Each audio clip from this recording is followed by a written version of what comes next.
ज़िले कश्मीर कंदकोट में अमन अमान की सूरत हाल इंतहाई ख़राब। ॾोहारनि जी रिट बरक़रार। ज़िले के मुख़्तलिफ़ शहरनि मां मुबैना अगवा थियल 15 खां वधीक मुगी ॾोहारनि जी क़ैद में आहिनि। इलाइक़े जी अवाम बदस्तूर ख़ौफ़ वारी ज़िंदगी गारण ते मजबूर आहे। मिल ॼाण मूजिबि कश्मीर ज़िले में अगवा चोरी दाड़नि ऐं फुरनि जी वारदातुनि में घटिताई न अचण करे ज़िले जी अवाम ॾोहारनि जे रवम करम ते आहे।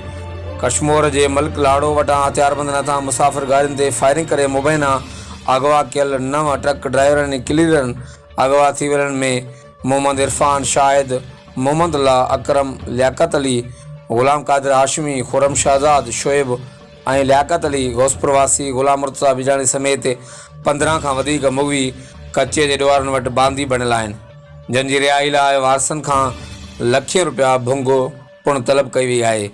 ॿिए पासे SSP कश्मीर कंदकोट बशीर अहमद बिरोही तरफ़ां लाॻीतो केतिरनि ई ॾींहंनि खां दुरानीमर, गुबलो ऐं गेलपुर जे कचे वारे इलाइक़नि में जारी ऑपरेशन जो को ख़ातिर ख़्वाह नतीजो साम्हूं न अचण सबबि ज़िले जी अवाम ख़ौफ़ वारी ज़िंदगी गारण ते मजबूर आहे ऐं ॾोहारनि जी रिट बरक़रार रहण सबबि घर खां ॿाहिरि निकिरण खां मारूम बणियल आहे।